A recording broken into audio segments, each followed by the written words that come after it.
So I've spent quite a bit of time on this channel kind of talking about what the weather is like here in Seattle, what to expect when you're moving over this way when it comes to the climate, but I really haven't talked much about how to overcome that gloomier, darker, rainy season in the fall and winter time. So in this video, I've got 7 tips for you if you're moving over this way or you already live here, 7 tips for you to kind of break out of that funk when we're going through those dark stretches. So stay tuned.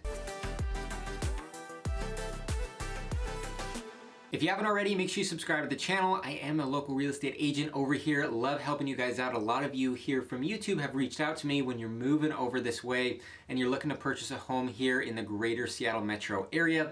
Be more than happy to help you out. You can contact me here at my info down below. But like I said, on this video, I'm really gonna talk about the weather. You know, I've said before, we really experience all 4 seasons here in the Seattle metro area. A more mild version of all 4 seasons. Maybe you go to somewhere like Idaho or the East Coast and you're experiencing pretty extremes of all 4 seasons. Or maybe you're from somewhere like Southern California where you do not get all 4 seasons. Here we definitely get great summers, really nice sunshine. So I'm not really gonna talk about summers much here because they're absolutely beautiful. There's not much of anything you need to do to get through the summer because this is one of the best places you can be in the entire country for summertime because the temperatures are so doable. Very rarely do we get such extreme heat where you can't go outside and it's sunny, hardly any rain at all through the summer, sunny almost every single day. So I'm not really gonna talk about that. I'm going to talk more about the gloomier seasons, and that's something that some people struggle with when they move over here or they already live here. Seasonal depression is definitely a thing in the Seattle metropolitan area. So if that's something that might affect you and that's a concern that you have when you're thinking about moving over here, I've got 7 tips here that I'm gonna go over with you to help you avoid some of that. After all, I'm from the Seattle metro area, lived here my whole life. My wife is from Boise, Idaho, where they get quite a bit more sunshine. They don't have those gloomy stretches in the winter. And so it was an adjustment for her coming over here as well. So speaking from experience a bit here, some things that may have helped her that can potentially help you as well. So number 1, I'm gonna just start off with a super easy and simple one, and that's coffee. I mean, when you're going through those dark stretches and you need some energy, coffee, caffeine. There is, you know, Seattle is the coffee capital of the world, really. This is where Starbucks was born, and outside of Starbucks, like, don't come over here and think, oh, I just have to drink Starbucks.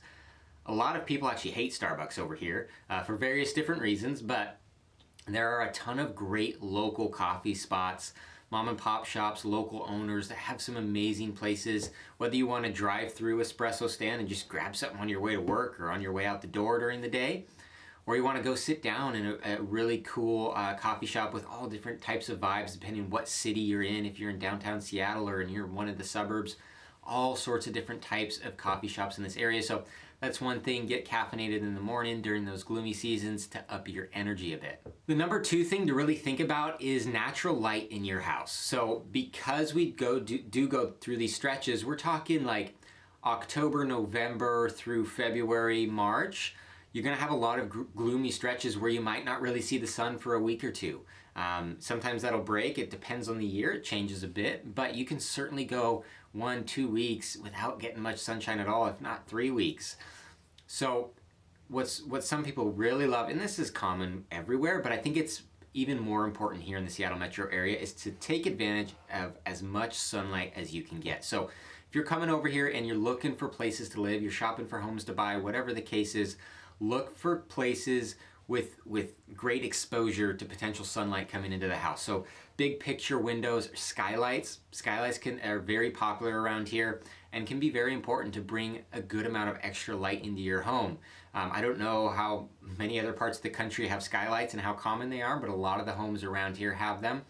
So just consider this when you're shopping for homes, that the aspect of having natural light in your home may be more important here than some of the other areas because in those gloomy days you want as much light flowing into your house as possible. Number 3, this is kind of on the same front. This is again with your home and where you're deciding where to live.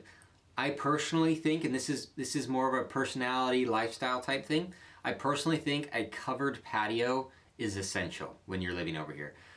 For one, I like to be outside. I like to barbecue. Even if it's not the summertime, I still like to barbecue, go out on the grill, like to sit out on the patio. We've got dogs, we've got kids. So when it's, October through February, March, and it's raining quite a bit, it's really gloomy, you don't want to just be sitting outside uncovered and getting rained on and shivering and all this stuff.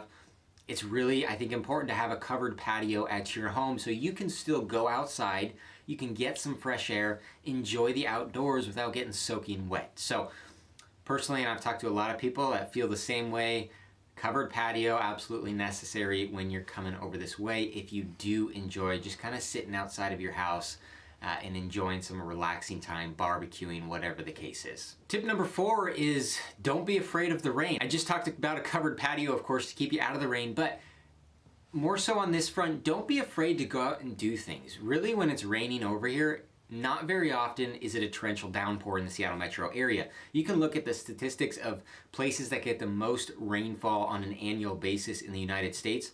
Seattle is not even close to the top 10, and that's because places like Florida or some other cities, when it rains, it pours. Here, when it rains, for the most part, you'll have some days that it pours, but for the most part, it's like a drizzly, misty rain. I've lived here my entire life, outside of 4 years when I went to college in Idaho. I've never owned an umbrella. I don't know that I've ever used an umbrella. It's just, for the most part, you can get through. I don't mind getting a little wet with a misty rain, a drizzle, something like that. So you can still go outside and enjoy yourself at sporting events or whatever it is outside in the Seattle metro area. Don't be afraid to go out in the rain. When it's raining, it's usually not going to be freezing cold either. Like the temperatures here in the winter, on average, are going to be low to mid 40s during the day. So it's very doable. It's not like you're dealing with 10-degree temperatures, 20-degree temperatures all the time. You can still go outside and enjoy doing things. Just be okay with that rain a little bit. If it's a torrential downpour, sure, don't go outside. But if it's that misty, drizzly rain we get all the time, don't be afraid to go out and enjoy those activities still. And tip number 5 along those lines is wintertime hikes. There's a lot of people around here that still go on hikes 12 months out of the year, all winter long, whether it's snowing, raining, sunny, blowing wind, whatever the case is. There's a lot of different hikes around here. So if you want to go in the wintertime and you want to go at a lower elevation hike in a very forested, wooded area where it's a little wet and it's mossy, it's pretty cool actually to go on those types of hikes. Or you can go up to a higher elevation over the mountain pass and you can go on a snow hike or go snowshoeing, and that is really enjoyable as well. Yes, it's probably going to be pretty gray and gloomy, but you're still going to be outdoors, breathing some fresh air and enjoying yourself, and this can really help people to continue to enjoy those outdoor activities. This is a common theme, is just because it's gray and gloomy here in the Seattle area this time of year doesn't mean you can't go outdoors, because the temperatures are very doable for wintertime.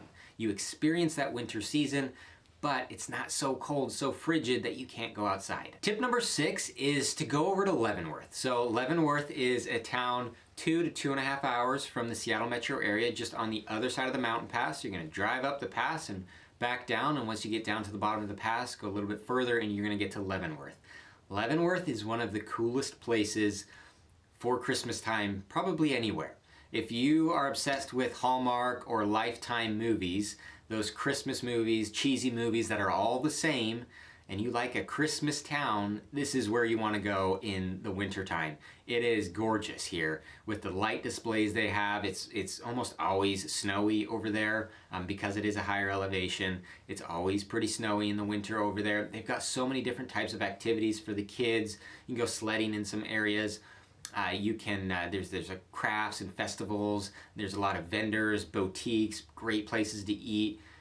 I've spent my entire life going to Leavenworth at least once every year. We go in the summer too. It's super fun in the summer, but in the winter it is a quintessential Christmas town. It's actually a German town, Leavenworth is, but they doll this place up for the wintertime and it's gorgeous. So keep that in mind. If you want a little weekend getaway, leave on Friday night or leave on Saturday morning. Even you can just go for a day. Many times we've left Saturday morning at 8 in the morning, come back Saturday night. It's only a 2-hour drive. So totally doable and a great place to kind of get out and enjoy yourself even through the winter weather. All right, and tip number 7, the last one on the list here, this is a kind of a common theme on this list here, is get out and do stuff. Go skiing or snowboarding. Like I mentioned, the passes are really close. You don't have to drive forever to get to a pass. Depending where in the Seattle metro area you are, you could get up to a mountain pass anywhere from 45 minutes to 2 hours. Again, depending where in the Seattle area you are. pretty much everything is going to be within 2 hours that you can get to a mountain pass where you can go to the lodge and go skiing or snowboarding and really enjoy yourself. There's all sorts of different levels, of course, for beginners and experts. So there's a lot to do outdoors, especially on those mountain passes. So this wraps up my list of the top 7 things you should consider. Again, it's really all about continuing to expose yourself to being outdoors, because the temperatures are very doable. Even though it's gray and gloomy and rainy, it's not usually a torrential downpour, so it's very doable and you can still enjoy yourself outside. So if you're moving over here, you're thinking about coming to the Seattle metro area and you need some help looking for that right home, that right place to live, purchasing a home over here, like I said, I'm an active real estate agent over here. Be more than happy to help you out with that process.